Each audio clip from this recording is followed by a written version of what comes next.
Hello everyone. I don't no कहाँ से शुरू करूँ। बहुत दिनों बाद ऐसा कोई लॉन्ग वीडियो बना रही हूँ।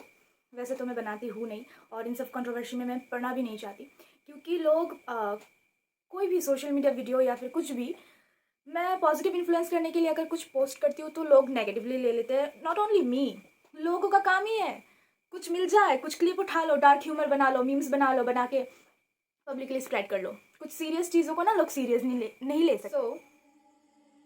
थोड़ी देर पहले मेरे एक फ्रेंड ने मुझे एक स्क्रीनशॉट सेंड करी कि जिसने आरजीकर में जो रेप इंसिडेंट हुआ, वो कल्प्रिट पकड़ा गया। इंस्टेंटली इट हिट्स मी कि एक आदमी के लिए ये तो पॉसिबल ही नहीं है। जितना मैंने न्यूज़ में देखा, जितना मुझे पता चला न्यूज़ देख के, सोशल मीडिया देख के, फर्स्ट ऑफ ऑल मुझे कुछ डाउट्स हैं, मुझे क्वेश्चन है। क्योंकि हाँ, मैं मेडिकल से बिलोंग नहीं करती, पर मेरे सब्जेक्ट भी मेडिकल रिलेटेड ही है, और medical it was my dream. कुछ कारण के लिए ये नहीं हो पाया, मैंने रिपीट नहीं किया NEET. That's not the main reason. Okay, first of all college से उस डॉक्टर के पेरेंट्स को फ़ोन करके ये बताया गया कि आपकी बच्ची ने सुसाइड कर लिया। रियली? सुसाइड? उनकी मम्मी के बयान के अनुसार जब वो लड़की को देखने आए तब उसकी बॉडी में कपड़े नहीं थे और लड़की नेकेड थी। उसके लेग्स पूरे स्प्रेड थे और उसकी वजाइना में हेयर क्लचर जो होता है वो अटकाया हुआ था। Is it suicide? और तुम ब्लडी मेडिकल कॉलेज के लोग फ़ोन करके ये बता रहे हो कि ये सुसाइड है। How is this possible? अगर ये एक नॉर्मल इंसान भी देखेगा कि हाँ इसकी हालत ऐसी ऐसी है, तो कोई नॉर्मल इंसान भी कह सकता है कि ये रेप है। और पोस्टमार्टम रिपोर्ट ये कह रही है कि उसका पेल्विस पूरा ब्रेक्ड है। ये एक इंसान कभी नहीं कर सकता, नेवर। उसके बाद जब उसके पेरेंट्स आए, जो इंसिडेंट हुआ था वो तकरीबन रात के 3 बजे हुआ, और उसके पेरेंट्स सुबह आए। जब वो आए उनको 3 घंटे रोक के रखा कॉलेज वालों ने, उनको घुसने नहीं दिया। उनकी बेटी की बॉडी नहीं दिखाया उन्होंने। Sorry for my Hindi. उनकी बॉडी नहीं दिखाई उन्होंने, उनको रोक के रखा 3 घंटे। और उसके पापा जब अंदर आए, वो पूरी की पूरी नेकेड थी। एक बात के लिए इससे ज़्यादा दर्दनाक क्या हो सकता है? पेरेंट्स ने अपनी बच्ची को भेजा। ये बच्ची मेहनत करके, इतना करके, नीट के लिए, नीट एक बार में नीट क्रैक करना it's not a easy thing. उसने नीट क्रैक किया, 5 साल का MBBS कोर्स किया। अब वो लड़की as a post graduate doctor attend कर रही है, हॉस्पिटल चेक कर रही है। राउंड में थी वो रात को, 36 आवर की ड्यूटी थी उसकी।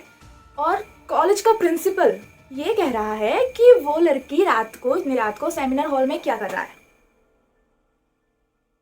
Is it a valid question? I don't think so.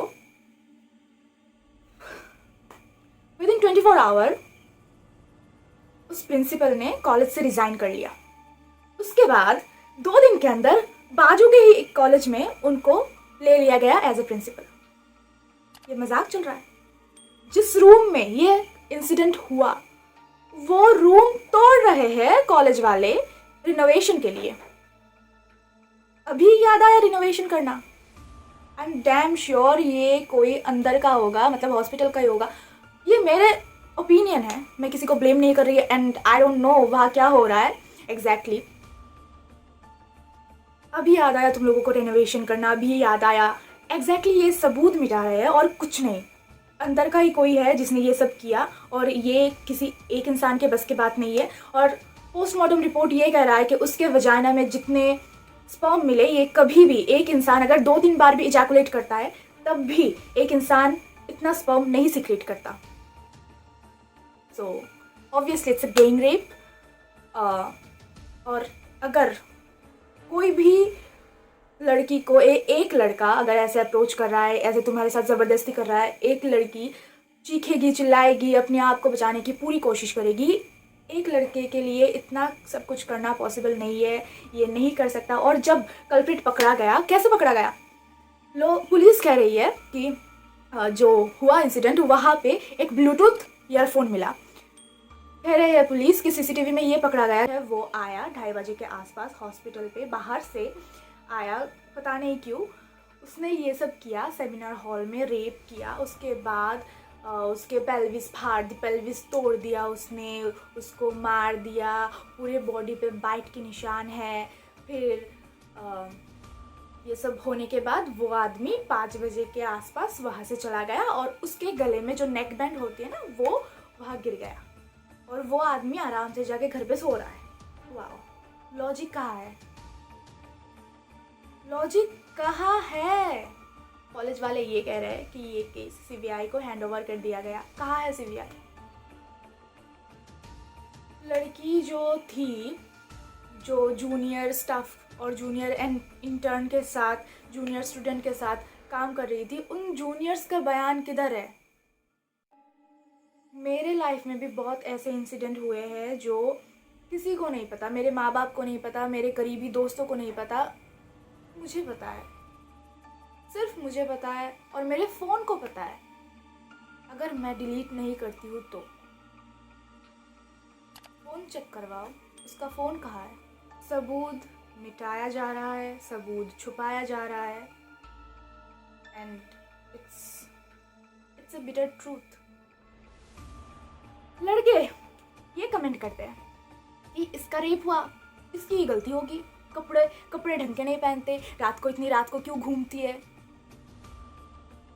Seriously, कपड़े से तुम जज करते हो लड़की को, एक लड़की की कैरेक्टर को? अगर वो प्रोस्टिट्यूट भी हुई तो भी नो यानी कि नो। अगर एक लड़की आपके साथ सेक्सुअली एक्टिव नहीं होना चाहती, आपके साथ इंटरकोर्स नहीं करना चाहती और आप ज़बरदस्ती करते हो तो इट्स ए रेप।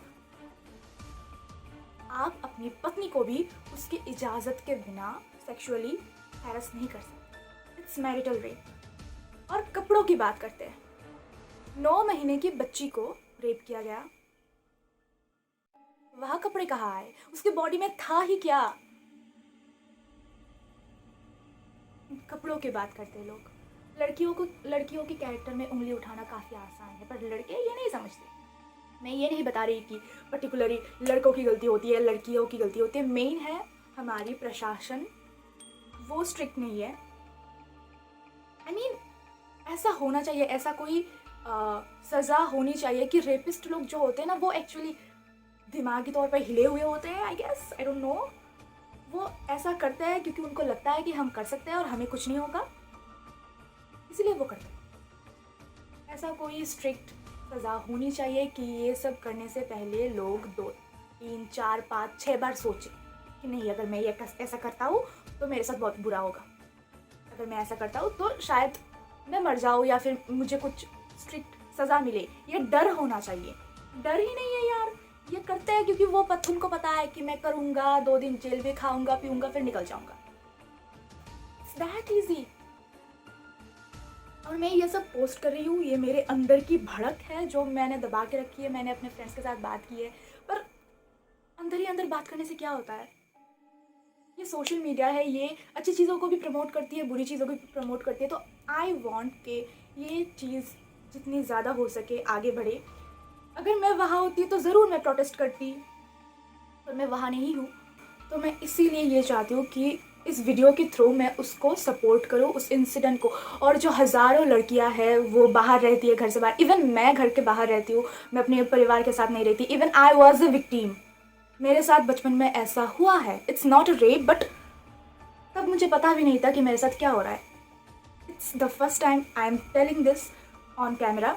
मेरे पेरेंट्स को भी नहीं पता इस बारे में, and I don't want to share anything because मैं तब बहुत छोटी थी। That's it. वो लड़की अपना ड्यूटी कर रही थी, उसके वर्क प्लेस पे उसके साथ ऐसा हुआ।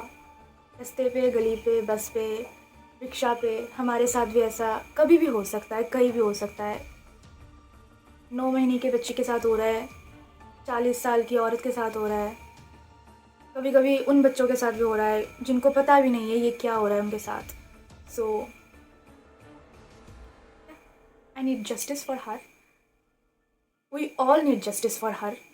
एंड हाँ, सबूत को छुपाया जा रहा है, स्ट्रिक्टली ये सब इंक्वायरी होनी चाहिए। और I request to our government कि रेपिस्ट के लिए कड़ी से कड़ी सज़ा होनी चाहिए। और मैं कुछ बोल भी नहीं सकती। बोलने के लिए तो बहुत कुछ है, पर आप लोग तो देखेंगे नहीं, इंटरेस्टिंग तो है नहीं, फ़नी वीडियो तो है नहीं, आप स्किप कर देंगे। तो या हो सके तो शेयर कीजिए, हो सके तो सपोर्ट कीजिए, हो सके तो आप भी अपनी स्पीच रखिए, अपनी ओपिनियन रखिए। Let's it.